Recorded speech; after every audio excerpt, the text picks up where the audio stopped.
What's up, everyone? How's it going? Welcome to a brand new Demystifying Post-Production Month. My name is Elly Wade, and I'm joined with two very special guests, lead ZBrush artist and trainer Ian Robinson, and a very special guest, senior 3D artist at Adobe, Nick Sharma. How's it going, guys? Hello, it's going great. Hi, Good to see you both. Yeah. Hey to Sparky Face in the chat.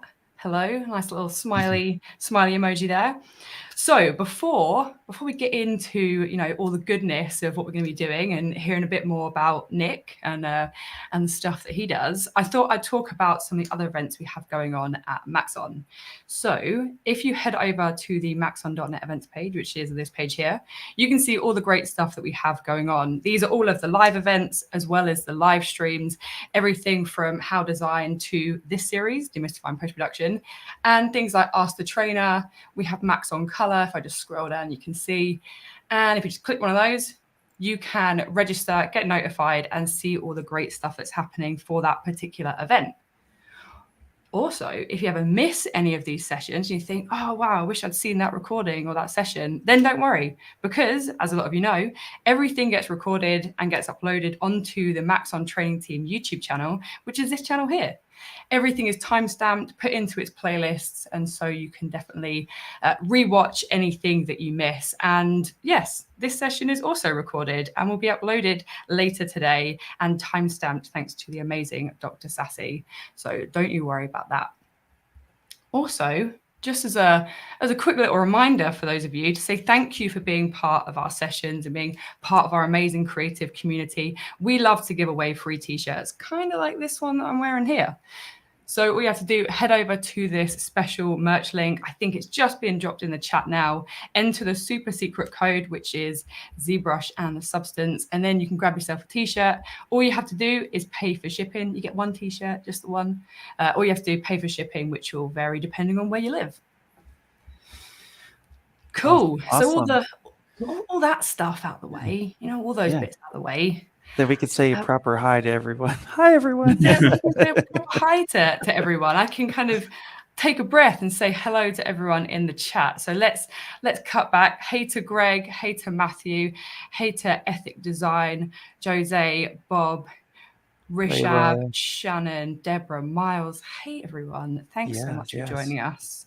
I also have another chat over here too, because I know some of us are joining from the ZBrush YouTube stuff as well. So we have Layla, and we have Design with Menish coming through here. We have Lord of Rings, Lord Louis Riggs, and then Irene. We have a ton of people here. Thank you all for being here. This is super awesome. So if you've ever had any questions whatsoever about ZBrush to Substance Painter, how do I do that in any way, shape, or form, whether you're using scan data or whether you're coming in hot with like your own character design, we actually have Nick here to help guide us through all that beautiful stuff. So Nick, how you doing, man? Hey, doing great. Thanks, Ian. Yeah, and then we're going to talk about quite a bit today. So I know we have an hour, but I'm going to cover a lot. So I mean, Ian and Elly and anybody in the chat, feel free to just stop me anytime and I can talk through it. Should I do a quick introduction or just hop right into it? Yeah. Tell us about yourself. Yeah, so tell the guys about yourself. I'm a senior 3D artist over here at Adobe. My background actually is in industrial design, though. So I worked at sportswear companies like Adidas, Timberland, Lululemon, for instance. I also teach at Art Center College of Design. So I cover 3D materials over at Art Center and a bunch of other 3D software. Taught ZBrush in the past, Gravity Sketch as well there. So dabble in a lot of different programs. It's kind of hard to juggle at times because everything changes and different clients. It's always updating. But yeah, just happy to kind of walk through everything in the process for everyone here. Awesome. That's awesome, man.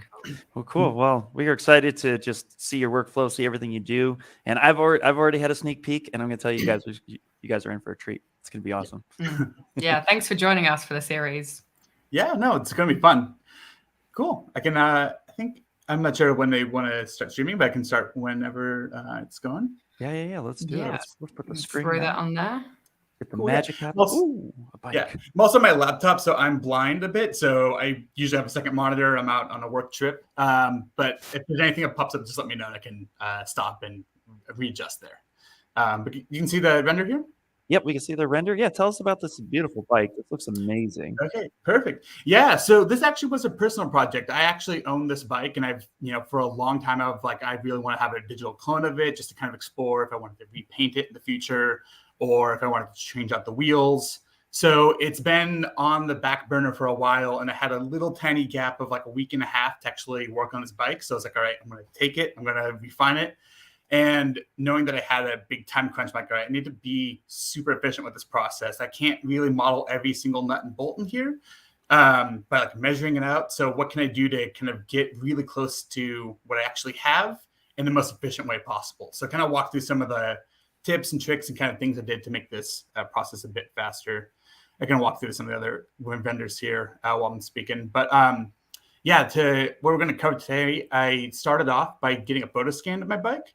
So I used ZModeler to process that photo scan, brought that into ZBrush to clean it up. So use that as the photo scan as a reference and then remodel that in ZBrush. Bunch of assets that I pulled from other asset libraries to kind of help with some of the smaller things like the wheel sets that would take quite a bit of time to model. Brought that into Painter and then finally rendered that in Cinema. So we'll cover all that. It's going to be a little fast, but if there's anything, just let me know. I can talk about it. Cool. So, was it? Oh, no, sorry. I was just saying awesome. I do that. I make random sounds and I say random things and high support of everything. So you're going to hear beep, boops, and awesome all the time. So don't worry. Cut. Oh, it's good. And just feel free again, just like blurt it out because I'm a little bit blind. So if there's anything you want me to stop, just go ahead and do that. Cool. Yeah. So let's walk through the start here. So to start off, because this bike already exists and I wanted to reference that as like my base here, I wanted to accurately recreate it one-to-one. I didn't want to model it and take tape measure out and try to be like, all right, here's the bar length, here's the wheel length. That would take forever. So what I did is in Sampler, there's a way for you to kind of take your you can take photographs and process them in a photogrammetry process. And so I'm here in Sampler, and over here on the left-hand side is this 3D objects beta. So what this lets you do, if I click on the plus sign here and add an object, this lets you take in photographs and it will process a set of them into a rough 3D model. So those photographs too, they can be kind of rough. I was actually at my family's place when I had like a little bit of time to get this idea out. So I'm like, all right, I need to set my bike up. I need to like photograph this quick. So this is not an ideal setup for your photographs, but it is to kind of show like even with like bad scene setups, the program is smart enough to actually go and extract the actual asset that you really want to use here. So I walked around with a DSLR for this photo set. I've also used my iPhone before as well and gotten great results. But yeah, I just walked around this asset again, like I was at a family's place, lots of mess in the background. This is like the worst conditions you can ever have for doing a photogrammetry scan. Also, like no room to walk around it. But even with these like non-ideal setups here, I'll kind of go through what it looks like to drag and drop this in. I'm able to drag and drop this photo set in, and I have quite a bit of photos here. Usually with what we found internally at the team, about like 90 to like 120 photos is like a good sweet spot. You usually get great results out of that. But all you do for the program is you take those photographs, you drag and drop them into this 3D capture beta. And there's a couple of things that we can do to kind of help mask or kind of identify that object in the center here. My laptop's not super powerful right now. It's quite a bit of apps running in the background, so I'll kind of speak to this. But you can mask, you can use bounding boxes after it pre-processes the images to help identify what that object is. And that final result, to kind of give an idea of what it looks like, is here. So again, like not super ideal results, but for what my purposes is and knowing that I'm going to remodel this was definitely workable for me. And awesome. It was... sorry to interrupt real quick. You said so like 90 to 120 photos. That's like the sweet spot for anything, even with this not super ideal setup. That's like the good amount of photos. Yeah, and you can definitely take more than that. Like the process can take quite a bit more than 120 photos. But for the majority of projects we found, it's been like 90 has been good. And the way to kind of go through it, usually what I like to do is take one like eye level. So I try to get down to like the center of gravity for that object. So wherever that center is, do a set of photographs around. One from like a top-down point of view. So I'm trying to capture everything from the top view. So take a set of those, and then one looking out from the bottom down. So I'll try to get as low as I can to the ground, take a photo set around there. About like 30 each, so like every 5 degrees or so, 5, 10. And yeah, you can get some pretty, good results here.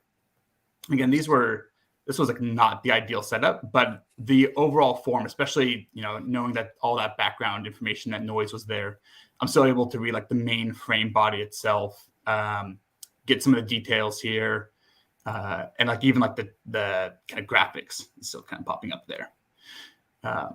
So the process again, like in Sampler, which I think actually crashed because I was trying to load up that photo set. I know my laptop is struggling a bit here, but after it gets that photo scan, I'm able to take this asset and bring that into ZBrush to reference.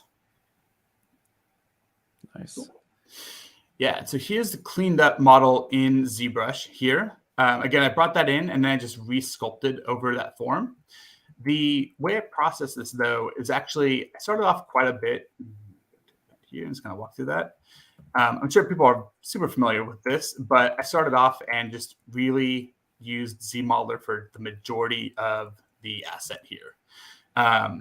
So bringing in the basic cube, initializing it down so it's the base simple geometry form, and then using ZModeler here, make them loops, and then grabbing these assets. The fact that I can use infinite depth too, I think that was in 2019. This has been so nice. I am so happy that exists. Yeah, that and the infinite move brush for organic sculpting as well has been my top 2 favorite brushes or settings. So yeah, no, the infinite move, like when it came out, I was like, oh my god, this makes a lot so much easier. I was so happy to have that come out. Sweet. Yeah. So here, it's kind of going through, I won't model the entire thing, just to kind of illustrate the point though. With that photo scan asset in, I was able to go through, remodel the main bodies of this bike here. So that's the frame itself, the saddle, the bars, the seat post. All of that was done with the ZModeler tool. Even like the brake levers here and the shifters were all ZModeled. The only thing, so a couple other, their unique kind of modeling process here is actually these tubes. Go ahead and hide that piece there. So these tubes for the brake levers here, the way I've gone about doing that is bringing in just a simple cylinder. And what I did for those is actually use the bend curve tool. Here, let me just kind of scale it up. And I'll just do a quick ZB mesh just so it doesn't stretch polygons out too much. But here in the kind of move gizmo, if you look up here at the gear for customize, I use bend curve quite a bit. And this has also been a super nice tool to have, especially when doing industrial design, when I need to make sure surfaces are as clean, as smooth as possible. Trying to use the move brush, like it's great. I love using like my move brushes, especially for organic stuff. But when it's precision, industrial forms, when everything needs to be as smooth as possible, the bend curve tool has been great because it keeps everything nice and smooth and consistent. There's not like these weird, like little warbles that I get sometimes. I'm using the move brush and the focal shift is not quite right, and then I'm trying to move multiple pieces together. Bend curve keeps everything nice and smooth throughout. So I've been using bend curve quite a bit for my process for a lot of projects. But here it's been nice because I can actually go ahead and you can kind of see that, get a nice curve in this form here. And what's really cool about this too is that, this is what sometimes we call a hidden gem in ZBrush, because a lot of people who, especially when you're getting started, they'll get started with the gizmo, but then all those icons at the top, that cogwheel, that opens up a just plethora of new tools for you to use. I've also just dropped a link to our free series of getting started in ZBrush in the chat. So if you guys are not too familiar with these tools, because we're not covering a straight how-to, more of a pipeline and a process, and we're going to get more into substance, you could definitely follow along with those series. But the stuff he's showing right now we cover all that in that getting started. Yeah. And actually, I'll kind of pause here because I've been talking quite a bit because, I don't know if you see anything in the chat or if you have any questions, but I can speak to stuff in Sampler or a bit in the modeling side here if there's anything while we're on topic. No questions at the moment. Everybody's just kind of enjoying the show. Cool. Awesome. So again, most of that frame and these cables here, a lot of ZModeler using that bend curve feature to kind of create that braid cable there. The only parts that I actually had to grab from outside resources, again, were the cassette here, the Groupset, the wheels. So if you're familiar with bikes, if you look at your rear and front derailleur, there's a lot of components here. It takes a lot of time to model that, and I had about a week to do this. So I had an old bike that I modeled, and I tried to bring those in. The thing is, I modeled that Groupset maybe 6 or 7 years ago, so it didn't match the look of the bike. It's a very old-fashioned Groupset compared to this very new modern bike, because I think this bike was from 2021. So I was like, okay, that's not going to work. I need to find like some resources. I don't have a ton of time. So some of the assets here, like the wheel set here, the brake calipers, are actually grabbed. Let me switch over to Chrome here. We do have an important question, actually. It's super important, okay? Like, this is groundbreaking. And I'm going to try not to butcher this because I'm not a bike guy. But he says, excellent bike, man. Team Scram or Team Shimano? Oh. Maybe you could correct me. Please do. Man, I just I'm going to get that. Some hot. Wow. I play both sides. I'm going to be that guy. I play both sides. So I'm Shimano for my road bikes. I have a gravel, a road, and a mountain bike. And actually, here, this is going to be a little bit impromptu. I'm going to stop sharing my screen. I think it will kind of enlarge myself up here. Okay. Even on my Airbnb, I'm on a work trip. So even on my work trip, I'm still bringing my bike along with me. Nice. So I love bikes. My mountain bike is SRAM. My road and gravel bikes are Shimano. And I have, for people who know what this is, the mountain bike is mech. The gravel bike is a Di2 setup. So that's wireless or kind of automatic wireless shifting. And then the road bike is also mechanical as well. Awesome. Stump jumper is the best, Oscar says. Yeah. I love this thing. It has been amazing to fling around. Its trails are fantastic with it. Awesome. We love impromptu rants and tangents, so that's what we do here. Speaking of impromptu, oh wait, there we go. I was like, wow, very, very timely. Yeah. So yeah, a lot of the modeling here, right? I didn't want to do absolutely everything, considering I was short on time. So some of the assets I actually grabbed, especially the wheel set here, from the Substance asset library. So I think most people know about the materials from Substance, but there's actually 3D models that you can grab too as well from our libraries. And these can range from, like there's humanoid figures, there's lab equipment, there's fossils, there's also industrial forms. So I grabbed a few things just searching for them on the website itself. These come in as FBX files for the most part. And what's great about them is that, going through, you can kind of see some of these forms here. Even if I don't find the exact right thing, there might be a set of them. So, I'll have to dig through here quite a bit to find it. But yeah, like I grabbed a few of these mountain bike wheels. I don't think I got the mountain bike wheel here specifically, but there's a ton of wheels I grabbed. So I was like, okay, cool. I don't want the tire here, but I just want that wheel set. So I was able to grab that model, remove the tire from it, put it on the bike, and then keep going with everything else. So that helped save a ton of time because a lot of small components, I'm like, I just don't want to, man, I'm on my Friday. I want to get this done. I just want to have like something nice to work with. And I don't want to spend the time getting every single bolt just right. So this has been a super nice save, not just for this project, but for a lot of my other projects in the past as well. Wow, that's a really quick way to get assets really fast. Yeah, that's nice. Yeah, and it's great too, especially when I'm getting into rendering. Like having background elements brings more life to it, helps set the scene. So it's like, I have this cool like lamp, or I'm doing like a kind of couch model, but I don't want to figure out like the picture frame. I don't need to model out the rug. So going onto the asset website and finding all those small things to kind of fill out the background has been great, because it saves time and helps bring more life to your final renders, your final shots. It's been really nice to have.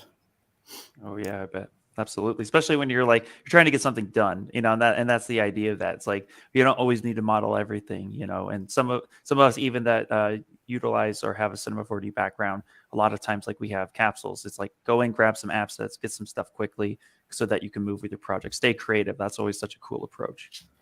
Yeah. Yeah. And then you can also to spend time on like the things that you actually like to do. So I can spend more time, modeling this out, like the hero object, or painting it, or setting the scene. So it's been it's super nice to have that. Yeah. Cool. So now that the modeling was complete, I got all the components in, I'm ready to go. I had to UV unwrap this, and I think Ian, you said you were going to talk about this in next week's demo with actually Wes, who's going to be joining in, but doing some quick UVs to just have fun projects. Yes. I'm doing actually something very similar here, where it's like, all right, well, I identified what parts of the bike where I actually needed precise UVs, and I just spent time on there. Everything else I just did a quick unwrap for.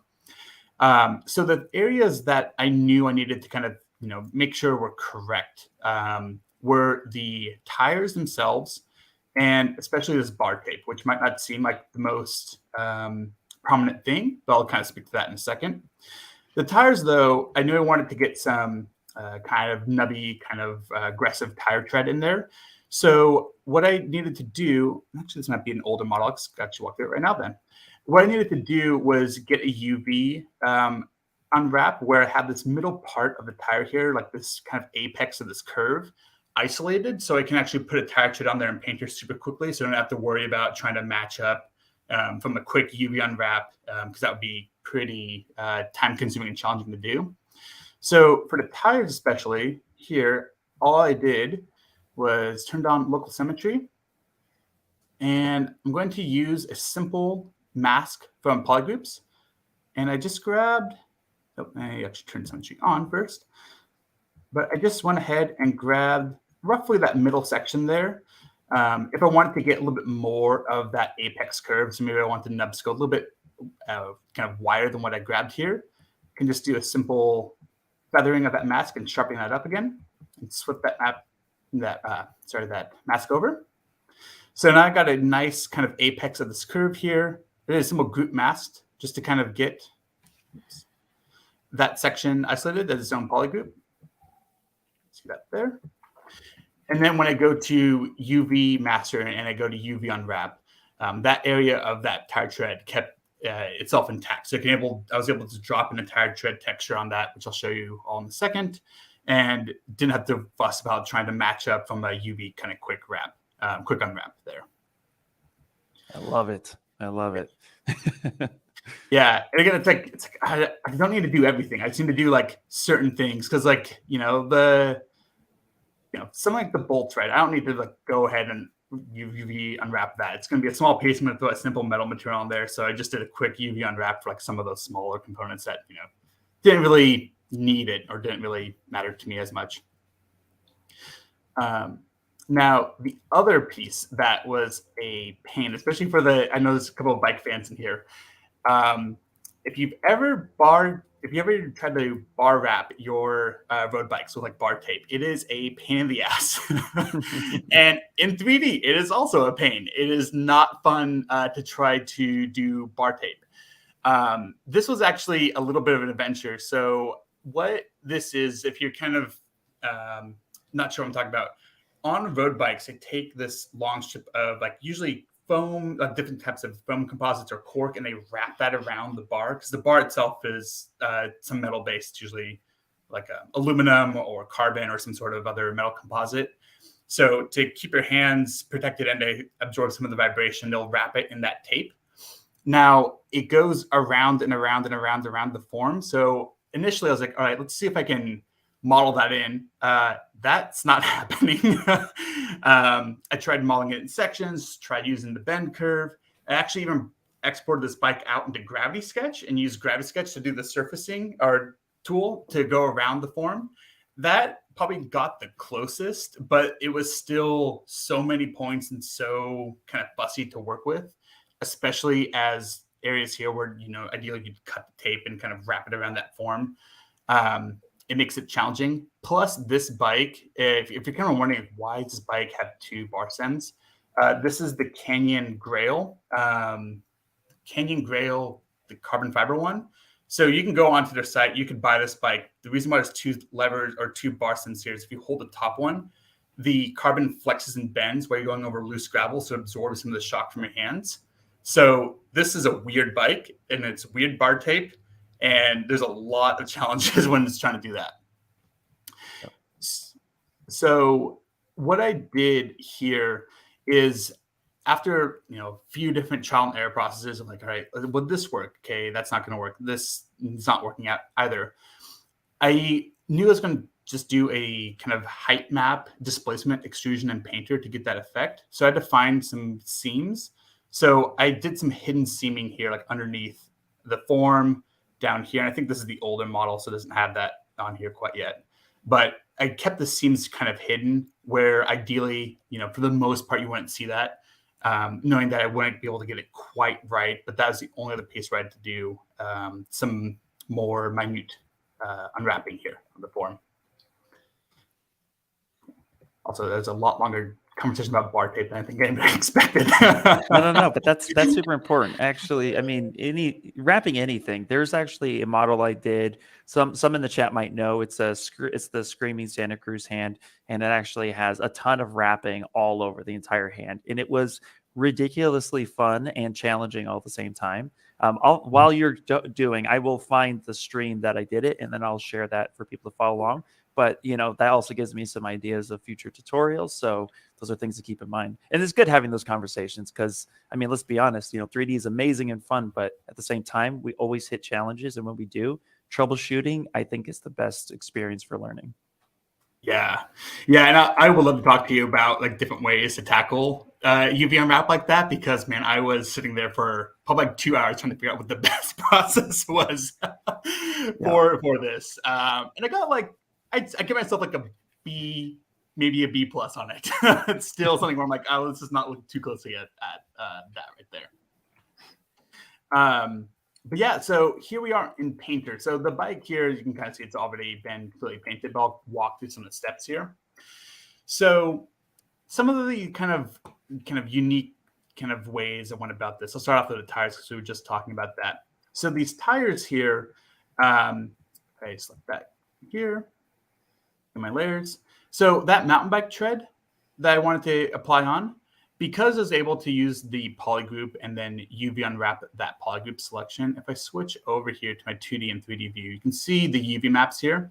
So I was able to get these nice kind of straight forms. So I was able to keep the tire tread like perfectly in line with the tire itself. So you don't have to kind of fuss and worry about that. And that was just something knowing in the back of my head. It's like, oh, that's going to be a really prominent piece of the model. And I want to make sure it really comes alive there. So I just did that ahead of time, the results came out fantastic here. If you're kind of looking at the screen and you notice something very weird, it's over here in the layer stack. It's an ice cream cone texture. So one of the things I tell our students here is like, if you're going through and you're trying to texture something and you can't quite find the right material, like let's say you need like a rough metal or some sort of diamond shaped metal pattern, and nothing is coming up from the library and you don't have the time or the resources to make something yourself. One thing it takes a little bit of practice to kind of look at materials this way, but I try to look at the materials from the Substance library and any other materials I grab and try to dissect the materials almost. So I'm like, all right, what would this look like without the color? What would it look like without the roughness, without the height? And so I'm dissecting the materials kind of like when I'm looking at it to be like, all right, I need like some sort of kind of grainy, rough pattern here with like a diamond shaped texture or something like that. And so I knew that this ice cream cone texture, like if I removed all the layers for it, it had this like kind of enough like handmade kind of diamond shaped pattern. I was like, okay, if I scale it down, it's going to look pretty good here. Because it looks like it's manufactured pressed in, a little bit worn or stretched out. Like it doesn't look perfect, because all the other diamond patterns I found on the site were like, they were machined out perfect. I'm like, God, it's a rubber. It's going to be malleable. It's going to bend. It's going to distort after you manufacture it. So I didn't want it to be super tight, clean, sharp lines. So it's a little bit chick. It's a little, kind of weird. But yeah, taking materials and just trying to look at it, the layers of them, and use whatever you need to kind of get that same effect. You can actually get really nice results out of it. So yeah, there's the ice cream cone kind of sidewall texture there for the rubber itself. Going through some of the parts of the bike here, though, the overall frame here. So this pattern, super cool pattern that I've had for a little while. Just like a kind of, squiggly line repeat. It's a tileable texture created in Illustrator. And to apply to the bike here, all I did was a projection across the form. Let me select that and see the layers in here. So yeah, that texture here, I knew if I tried to kind of apply it again, like I did a quick UV wrap for this, so I just split the bike down the middle just to get a UV wrap out quick. So I knew with a pattern like this, where it's tiled, it's organic, it's a little bit, you can easily see the lines, like you can't really hide flaws here. I knew I had to do a projection here just to make sure the texture looks great. And even across these forms, because the bar of the frame is pretty small in terms of width, it doesn't look bad, or it doesn't look like draw my eye too much when I'm looking at the form and be like, oh, this is obviously like a projection map.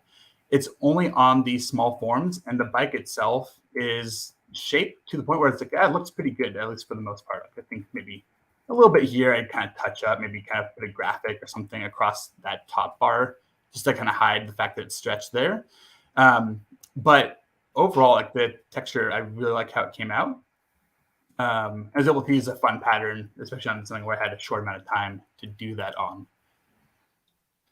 Now, going around here to the actual bar tape, again, this is the part where it's quite a mess.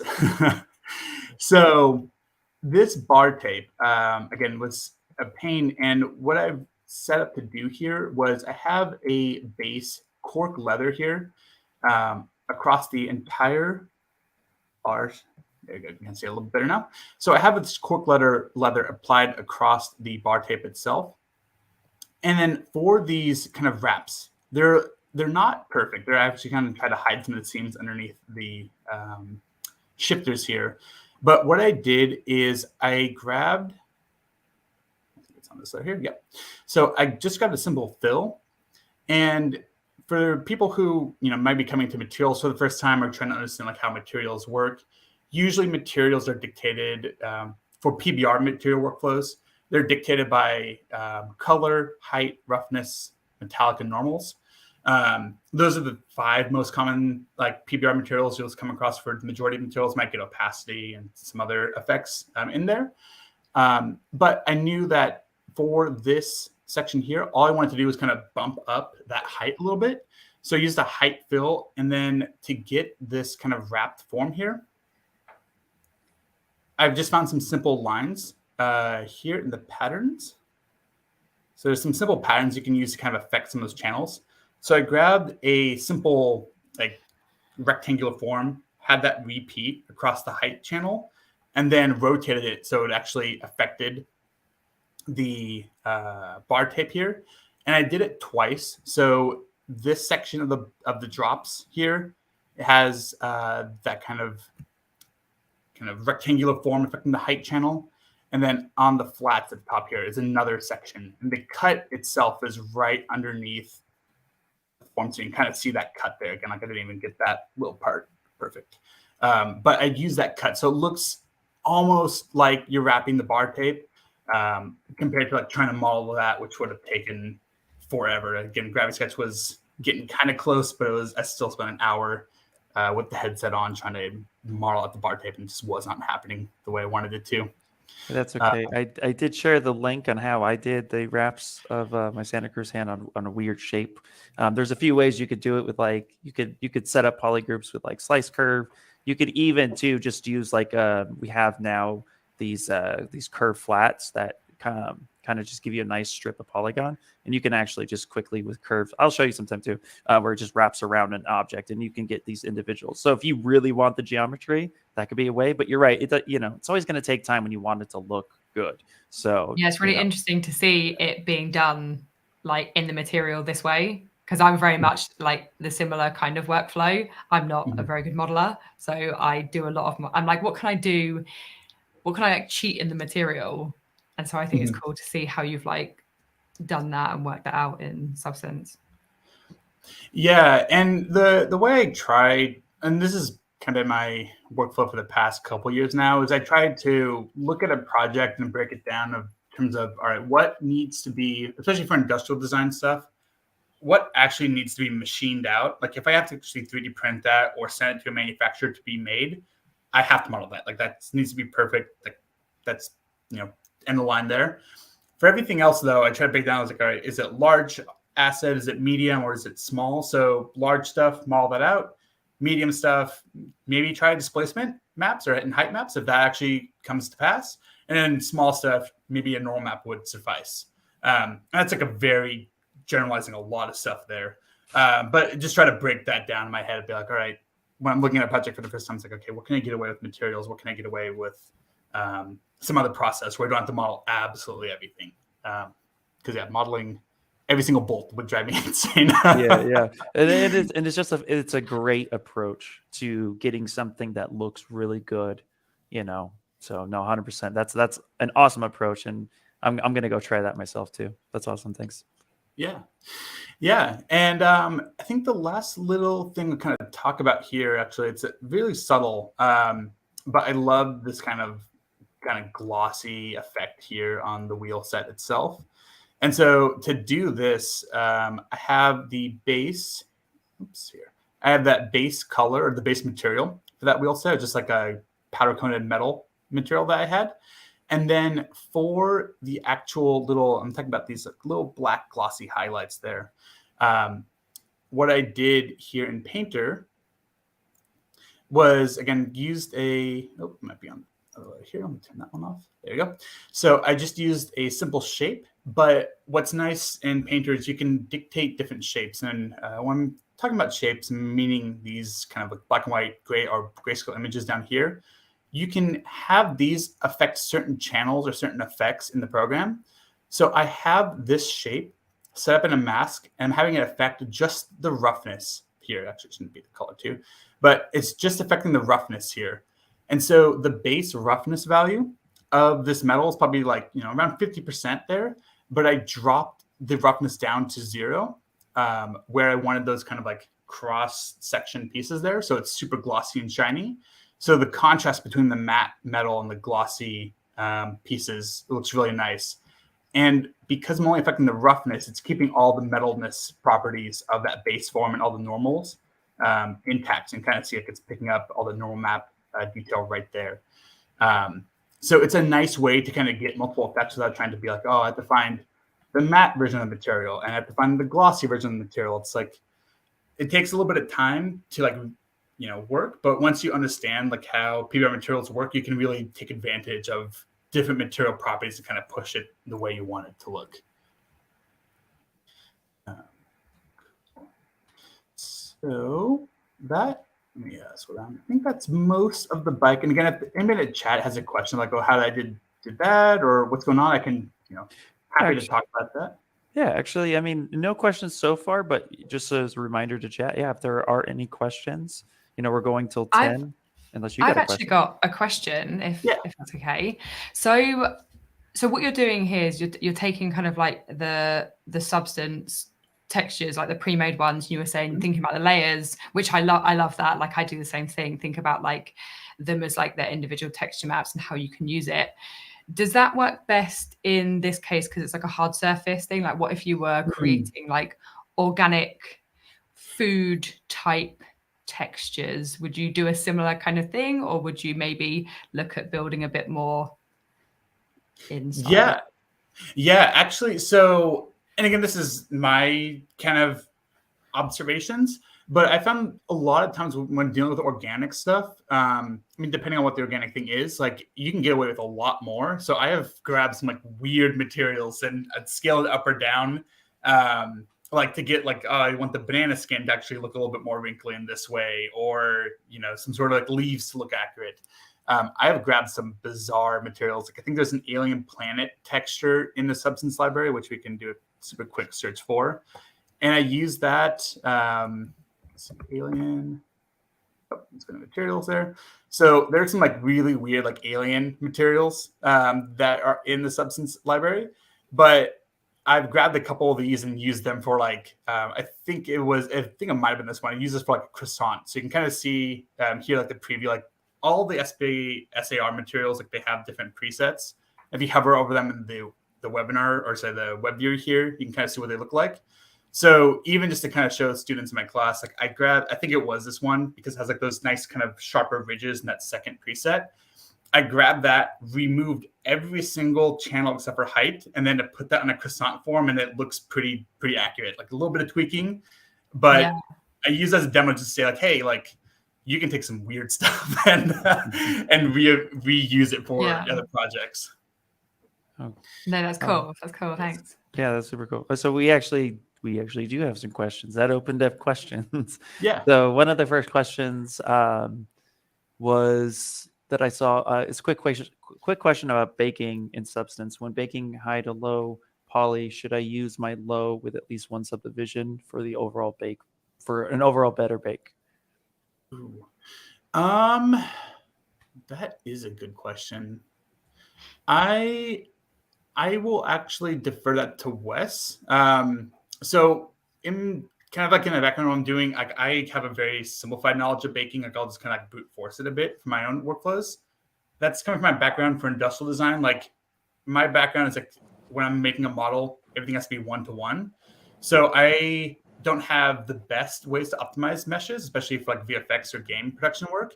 Wes, though, who's coming in next week, his background is in games, and he will give you like the perfect answer with really accurate details on that. So I might defer that one a bit because I'm very much the model is perfect or it is not for a lot of stuff. Okay, cool. Very cool. Let's see here. So, all right. So I'll copy and paste that one and I'll like set that aside too, especially for Wes there. Perfect. Thank you. Boop. And then, can we use imperfection map in the same manner? I assume it's what you're talking about with like the wheel stripes and the roughness. Yeah, they say what was map? Was it imperfections map? Imperfections map. Maybe that user. So like I think it might be referring to, you know, like surface imperfections that you can get like scratches, like levels of roughness, like a grayscale texture map. Yes. In there. Yeah, so there's a few different ways you can go about doing that. Can you repeat like what? So, and then the question is asked about the maps. What was the application that I was looking for doing that? It looked like the same ways in which you were talking about the stripes on the wheels there. How you were pulling off the roughness and getting that grayscale effect. But maybe that user could. Oh, detail maps. There we go. He said detail maps. Mini terms, same thing. So he's saying the detail maps was the proper term, I guess. Cool. Yeah. So there's a bunch of different ways that you can kind of go about like adding more details or like, you know, imperfections if you want to go back to that too. So one of the things, actually, let's just what would be the better? Let's do the bike frame itself. So in Painter, like let's say I wanted to add some imperfections or extra detail, or I wanted to show like a variant, like maybe this bike is covered in mud, for instance. There's a few different ways to go about doing that here. So let's just grab, I think I have a mud material here. Grab that. So let's say I wanted to show this bike covered in mud, but you know, if I drag and drop a mud material on there, okay, that looks fine, but obviously that's not going to be applied unless you like hydro dip this bike in mud. In Painter though, so if you apply a mask to that, on the mask channel, there are these generators, which you can find this little magic wand looking icon here. So these generators can go in and add extra details, imperfections, and it will take those baked mesh maps. So it'll take your position map, ambient occlusion maps, it'll look at all of these other mesh map types here, and kind of go like position, inclusion, etc.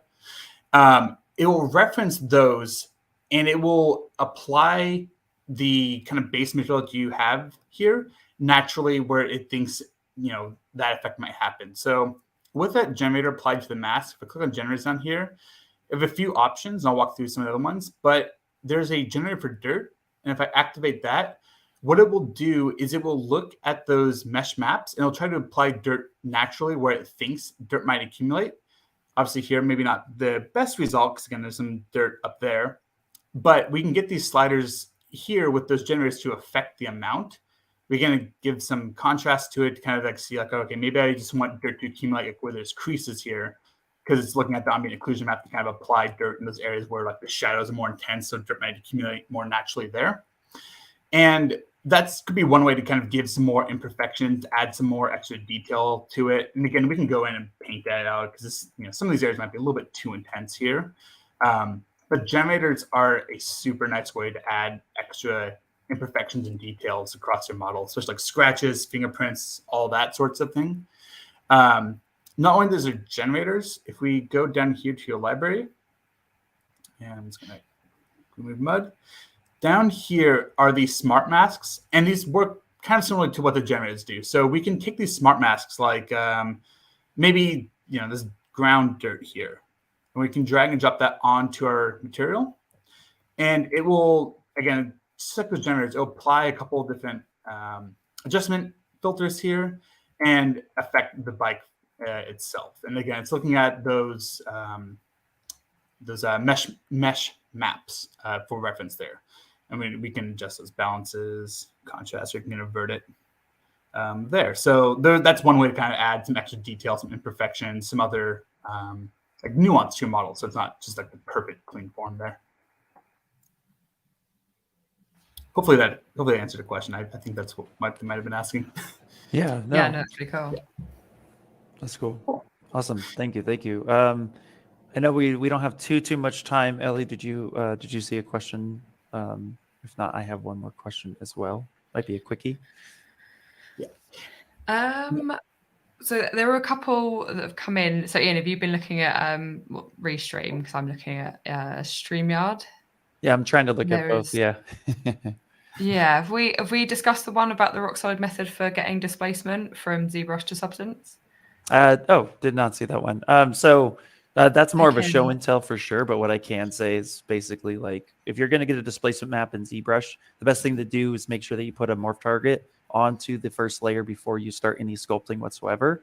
And when you're going to do the displacement map, you want to switch back to the untouched mesh through the morph target, and then that will actually generate, and then you can generate the displacement from there, and that will give you the difference. You want to be on the lowest subdivision level when you do that. So there is a little bit of a workflow, and I can actually cover that in my live stream on Wednesday. That could be a little quick tip that I do just before I start the actual sculpt process of my project. So I can go more in depth on that one.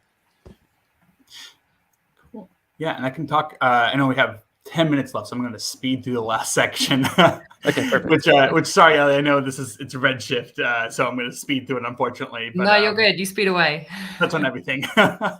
So model photogram, did the photogrammetry process for the bike, remodeled the bike, painted the bike. So now we're going to go render the bike. And just like the webinar, it's short on time here. So I was like, all right, I need to be as efficient as possible. So after I brought the bike in, it's a little bit hard to see the kind of exposed lights there. After I brought the bike in, I applied the materials. I'm using Redshift here to render as well, by the way. And the thing that saved me the most time, and do a little shout out, call out to the team there, is I absolutely love the Grayscale Gorilla team. Their plugin, especially the lighting one, has been so helpful in terms of like, I just need to get a quick, beautiful render out. I don't want to think about my lights. Their lighting tools have been fantastic. So yeah, I dropped it. Again, it's a very simple setup here. I brought the bike in, all of those substance materials. Again, I just had to translate that. I know there's the substance engine as well. So if you want to bring in the base materials, there's good extensions here. There's a substance engine. So if I didn't do anything in Painter, like I just had like a simple material that I'm applying right onto a model directly without any custom work applied to it, This Substance engine here underneath extensions, I can drag and drop SPSARs here. These, however, though, they were all custom made in Painter, so I had to set them up with the Redshift standard materials here. And then, yeah, I just dragged in the Grayscale Gorilla top-heavy product lighting here. And the final result, just to kind of speed through it. That was wow, it's like a 1 or 2 minute chat. I tried to go as fast as I could there, but yeah, the final result here with Redshift is here. Yeah, so I adjusted the exposure a little bit in the scene and the lighting rig itself, and then set up a Redshift camera with just kind of focused, use like a little bit of different like lens effects there, but a pretty simple, just clean setup for the final shot and render here. So yeah, I think that covers everything from start to finish. Very lot to cover or talk about, but we went through it all. Yeah, no, it looks great as well. And yeah, I agree with you. The Grayscale Gorilla, like everything that they do, all the assets that they provide are, really incredible. Great to have. Oh, that's fantastic. Any more questions too in the chat about how speedy that was? Yeah, we can go back and talk about any of the other any of the steps and processes. I just wanted to make sure we touched on everything, just so it's there. Yeah. Somebody's saying, he is saying Grayscale or dropping a name like Grayscale. Oh, so do you want to elaborate on the Grayscale Gorilla?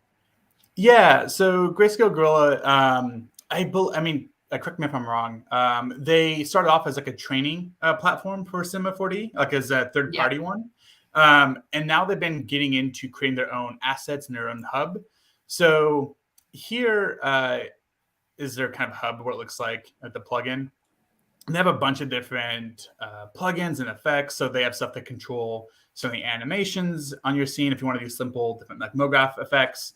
I have all of them plugged onto my desktop here. I'm to my laptop, so I just have simple lights here because I know my laptop, if I try to render out animation, it's just going to crash.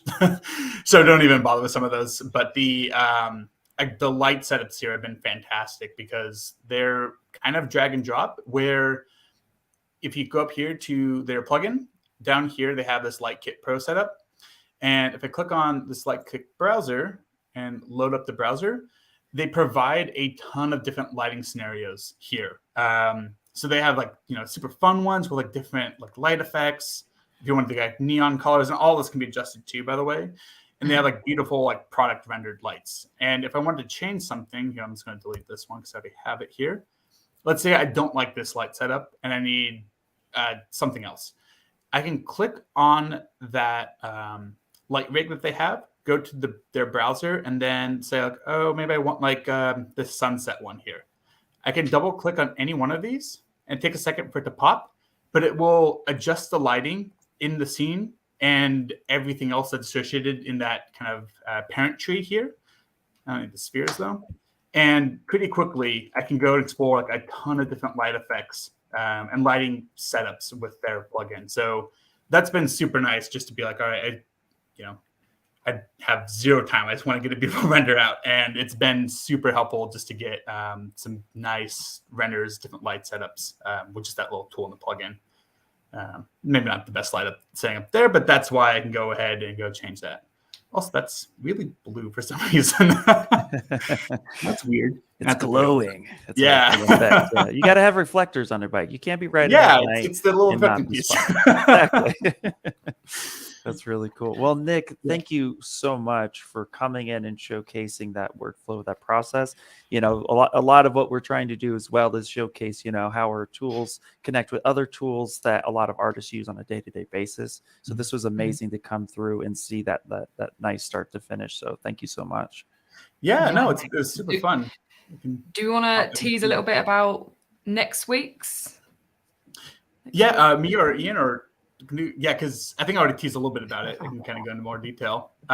Yeah. So next week we'll have Wes McDermott come on, and they're going to be working him and Ian going to be working on a more creature, organic process. So Wes is the head of the evangelism team. So he has like you've probably seen him actually quite a bit because he's the face of a lot of tutorials. If you ever go to any conferences, he's at the majority of them in the US. So he's going to be speaking on a lot more of the organic side of the substance material set. Yep, absolutely. So yeah, so we're going to have a lot of fun next week. So definitely tune in as well. And any final questions? I know we got like just a couple minutes, but we had a question pop in. Any quick way to bridge Substance in Cinema 4D Octane? Yeah. Actually, I think we were all talking about that. So I think I'm not making speak on, but I know we're in conversations. There is that Substance extension. There's a few things that are a little buggy right now. I know the teams are talking to kind of update some of that. But yeah, the quick way is the Substance extensions. You can bring in SBSAR materials in Painter now. When you go to File Export, in the past you have to export out every single texture map, so your normal height, etc., and then drag them in one at a time. You can go into Painter and export as an SBSAR now. So each piece of your geometry will have its own like material. So then you can drag and drop the SBSR ideally right into Cinema 4D, and instead of trying to plug in each map one at a time, it's just the one material that you just drag up onto your model. So I think there's a couple things you need to kind of tweak on that. I know the engineering teams are chatting with each other, but that's going to be a super fast way to bridge between the two. Awesome.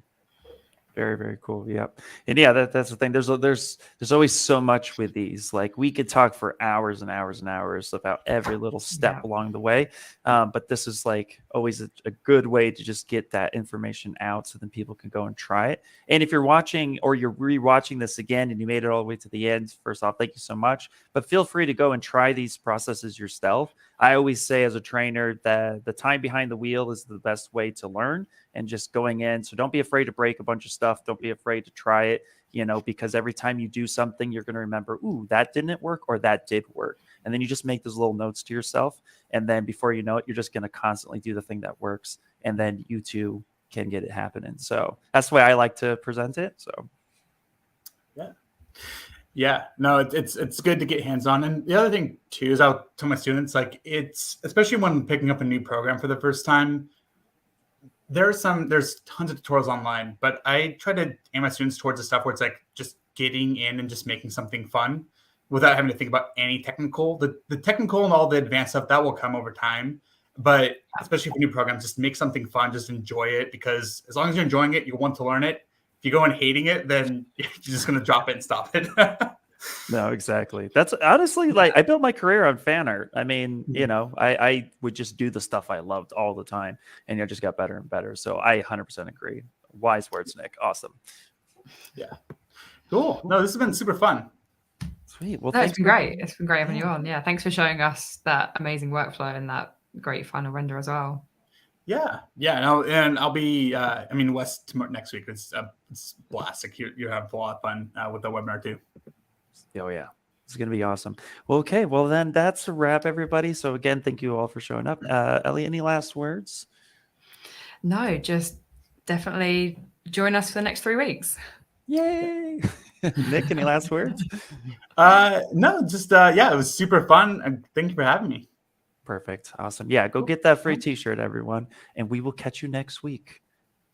Cool. Ciao. Awesome. Bye, everyone. Bye.